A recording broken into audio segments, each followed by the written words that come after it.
Aim high and aim courageously high. A story about a shepherd's son was shared with me. I have actually read it multiple times and breezed right over it. I did not give it the appropriate weight it deserves. The story goes like this. There was a boy who was coming of age, and his father entrusted him to care for their sheep. The boy awakened one night to hear the howling of a wolf. While afraid, he grabs his rifle and he runs to protect the flock. He sees the wolf, and as he takes aim, he remembers the advice of his father. At night, his father told him, it's hard to judge the distance to your target. There's a good chance you will underestimate it and miss low. To increase your chances of hitting your target, aim high. The boy adjusts his aim higher, takes the shot, and hits his mark.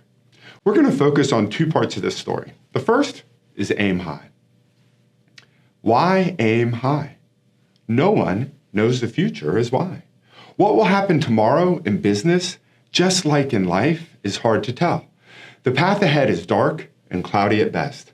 What is certain is that it will be filled with unforeseen twists and turns. As you set your goals, particularly your longer-term goals of 1, 3, 5, or 10 years, remember that being off just 1 or 2 degrees at the start will result in being miles away from the destination when the journey ends. So aim high. In the words of internationally acclaimed speaker Les Brown, it's better to aim high and miss than to aim low and hit. The second, and I believe more important part of this story, is easy to miss. When the boy heard the wolf howling, he was afraid.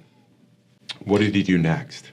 He showed courage. He overcame his fear, grabbed his rifle, and stepped into the unknown. There is no way he could be certain of the outcome. He had never done this before, and he was headed out to face an apex predator. You see, courage is not the absence of fear. Courage is the ability to face and overcome fear. To be courageous and to live a courageous life, you only have to exhibit courage during those times when you're faced with fear. Most have it backwards. They believe that if they were more courageous, then they would do the things that they're afraid of.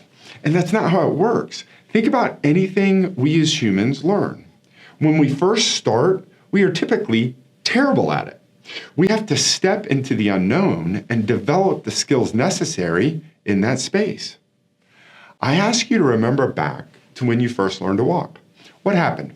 You crawled up off the ground, you held on to something, and then you teetered off for a half step maybe, and you fell flat on your face or your butt. Now, you didn't quit just because you fell down once or twice or even 20 times, did you? No. You tried it time after time until you were able to walk. Oh, by the way, what were the people around you doing at that time? That's right. They were cheering you along and clapping every time you fell. Every time you failed, you were getting praise and encouragement. Please, I beg you, praise and encourage yourself in the midst of failing forward. Back to our point. You have to do courageous things to develop courage. Now, I'm not talking about jumping off a mountain strapped to a kite. You can start with something moderate and step courageously into that. Think more like a social environment where there are contacts that would be great for you to meet. You do not have to be courageous for 2 hours. When you see someone you want to meet, be courageous for 20 seconds. Walk over, introduce yourself, be friendly, ask great questions, smile, and listen.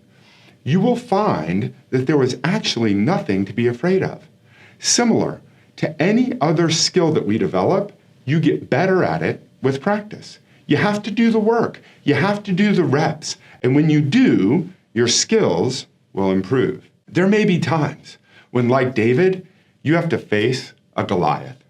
Remember, David had already protected his flock from a bear, a lion, and many other dangers first. The courage he developed in those encounters prepared him to face and defeat Goliath the giant. I don't know exactly what you're facing in your life right now.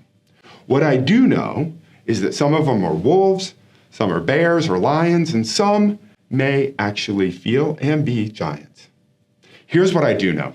When you aim high and embrace courage in pursuit of your dreams, your life will grow and become better every day.